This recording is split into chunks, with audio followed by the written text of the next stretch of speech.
Good afternoon, students. Hope all of you are fine. Today's session, we are going to the subject human resource management. In human resource management, we are starting with the fourth unit. So, first topic is compensation plan. So, first of all, we want to know what is by compensation. So, the meaning for compensation is the compensation is the pay an employee receives in return for his or her contribution to the organization.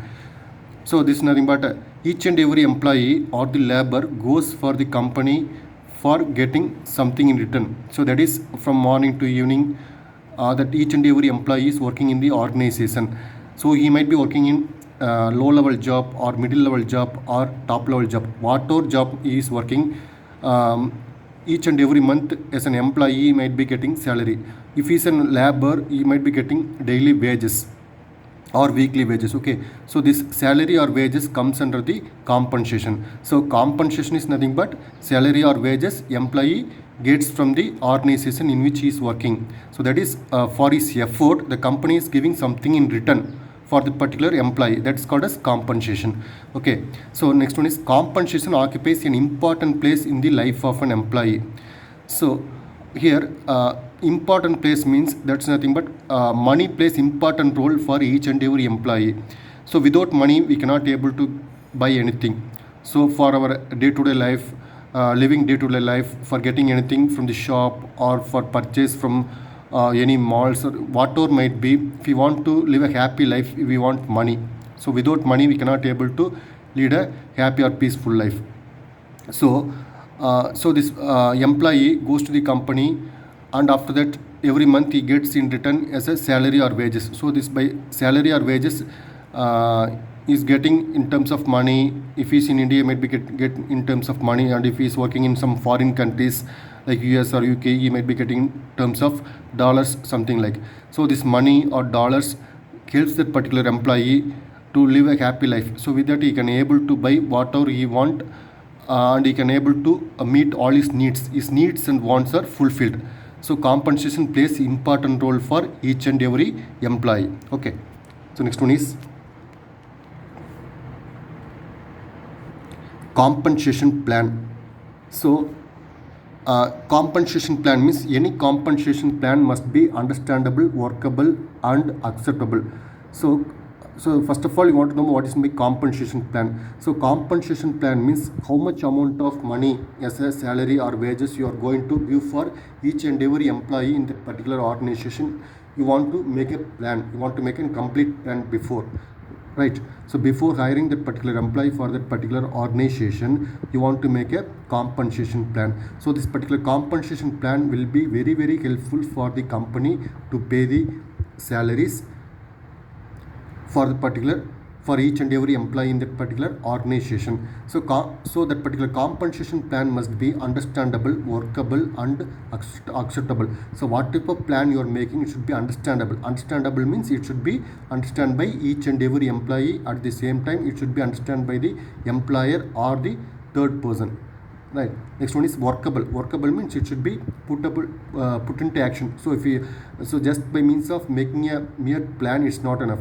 So what type of plan you are making, you want to bring it into action. So when you are bringing it to action, that particular plan should be an workable one. Next one is it should be acceptable means it should be acceptable by the employee and also the employer, right?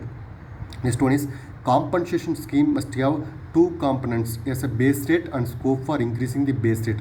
So base rate means it's a basic salary. So that's each and every employee might be having lot of knowledge, skill, talent, experience, qualification like that. So for that different aspects, what you should do means you want to fix a basic rate, basic salary, and after that periodically you want to increase that particular base rate according to that particular employee's talent, what type of effort he is taking and how is developing that particular organization. On that particular basis you should increase the base rate. Okay, so in these terms the compensation you want to frame the compensation plan. Okay, so next one is components of compensation. Components So these are the different components plays important role in the compensation. So first of all, wages. So who might be getting wages in the organization?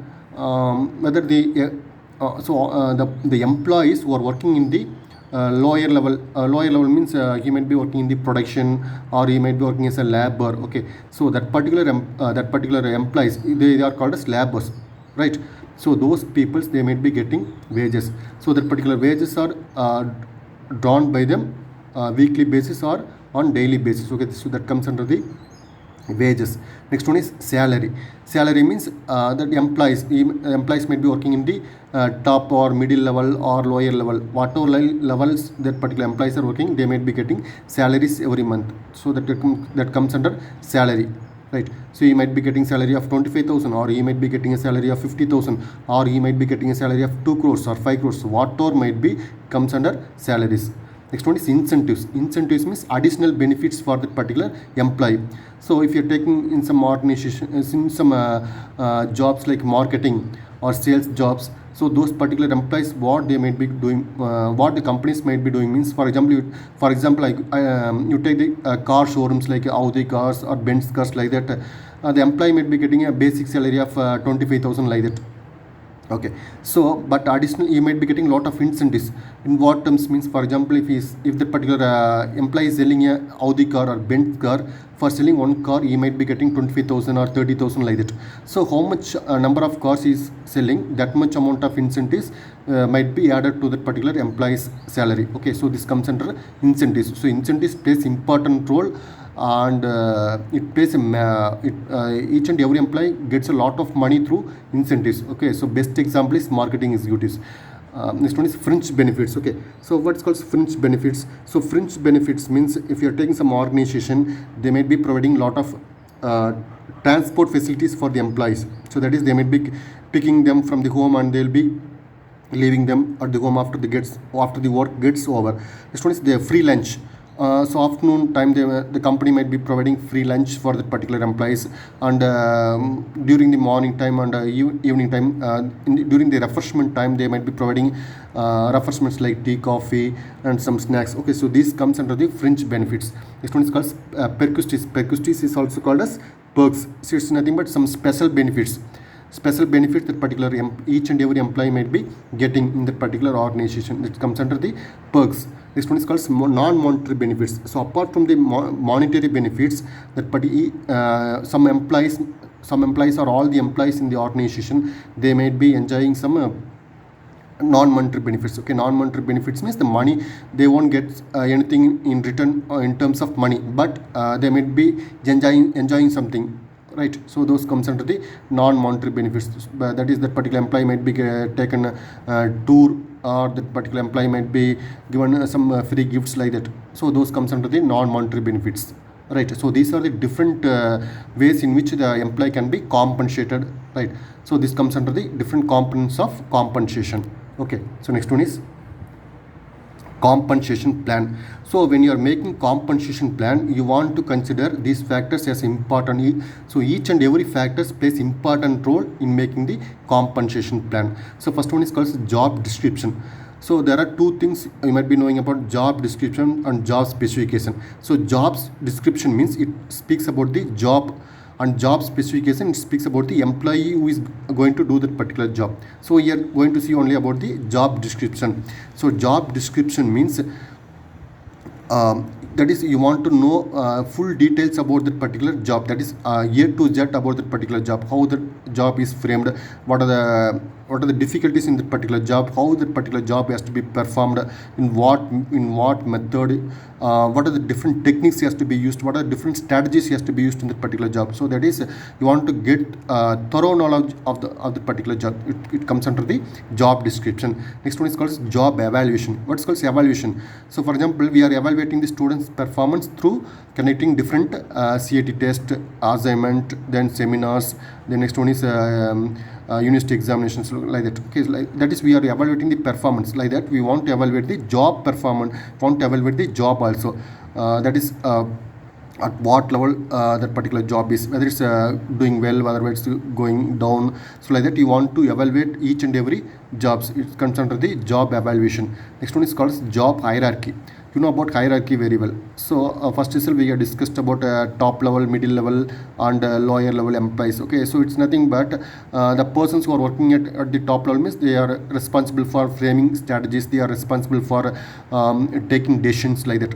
And middle level jobs means you might be seeing a lot of assistant managers and executives. Okay, so those people comes under the middle level. Lower level means lower level means it comes under the foreman, supervisors. Okay, so those guys. Okay, so they comes under the lower level. Okay, so you want to know about at which level you want to place this particular job, whether it comes under the top level people or whether it comes for the middle level people, or whether you want to place this particular job for lower level people. Okay, so it calls us jobs hierarchy. So that's you want to this particular job hierarchy is very very important for each and every organization. This one is called pay survey. So pay survey is nothing but salary survey. So this particular salary survey clearly helps in specifying pay for each jobs. So by means of this particular pay survey, we can able to place a specific pay, how much amount of salary you want to pay, that one specific pay for each and every job. Next one is called pricing jobs. So pricing jobs means external portion of the particular job. So we can know about the price of the particular job. For example, if a particular employee is working in an Infosys or Wipro as an HR manager or marketing manager, something else, we can able to know the value of the particular employee's job, right? So it comes under the pricing jobs. Okay.